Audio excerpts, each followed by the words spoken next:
আসসালামু আলাইকুম বন্ধুরা, দেখুন এটা আমার ছাদ বাগান। এখানে একটা সিডলেস গন্ধরাজ লেবু আমি লাগিয়েছি একটা হাফ ড্রামের মধ্যে। সিডলেস গন্ধরাজ লেবু লেবু তো অনেকই ধরে আছে, দেখতে পাচ্ছেন আপনারা। আর একটা বড় কথা হচ্ছে কি, এই লেবু গাছে একটা ডাল এমন তৈরি হয় যেটা খুব বৃদ্ধি পায়, গাছের ডালটা মোটা হয়ে যায় এবং লম্বা হয়ে যায়, এবং এই গাছটা সমস্ত খাবার এই ডালটায় খেয়ে নেয়।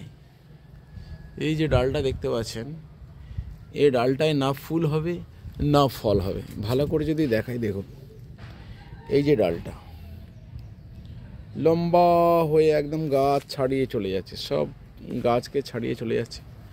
এই যে ডালটা, এই ডালটা দেখা মাত্রই কেটে দেবেন। এই ডালটা সোপাটে কেটে দেবেন, কোনো মায়া করবেন না।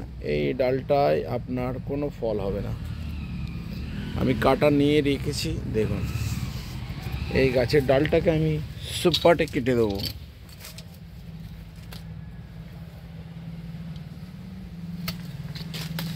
এই ডালটাকে আমি কেটে দিলাম, কারণ এই ডালটায় আপনার কোনো ফল হবে না। এই ডালটায় কোনো ফল হবে না, গাছের সমস্ত খাদ্য খেয়ে নেবে। তাই এই ডালটাকে আপনি কেটে বাদ দিয়ে দেন।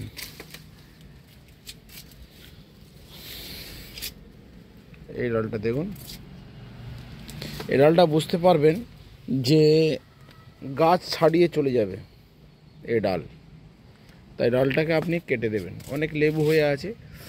এই গাছের বিশেষত্ব হচ্ছে আপনার লেবু খুব সুগন্ধযুক্ত, যেহেতু গন্ধরাজ লেবু সারা বছরই হয়, ফল ফুল সবসময় হয়। দু চারটে লেবু আপনি সবসময় গাছে পাবেন, কিন্তু ঘটনা হচ্ছে এই গাছে যে এক একটা ডাল বেরোয়, সেই ডালটা গাছকে ছাড়িয়ে চলে যায়, গাছের খাদ্য জল সমস্ত কিছুই খেয়ে নেয়। তাই এই ধরনের ডাল যেটা কেটে দিলাম, এই ডালটাকে মোটেই রাখা যাবে না। এই ডালটাকে আমি কেটে আউট করে দিলাম। এই ডালটা সমস্ত গাছের খাবার খেয়ে নেয়, আর এই ডালে কোনো রকম ফল হবে না। এই দেখুন আমি কেটে দিলাম, এখানটায় আমি কেটে দিলাম। ঠিক আছে বন্ধু, ভিডিও দেখতে থাকুন। লাইক শেয়ার কমেন্ট এবং সাবস্ক্রাইবের অনুরোধ রইল। দেখুন লেবুর একটা সাইজ যদি দেখাই, এক একটা লেবুর সাইজ দেখুন। এ একটা বিশেষত্ব হচ্ছে এতে একটাও দানা নেই, সিডলেস গন্ধরাজ লেবু। ঠিক আছে বন্ধু, ভিডিও থেকে আসছি, খোদা হাফেজ।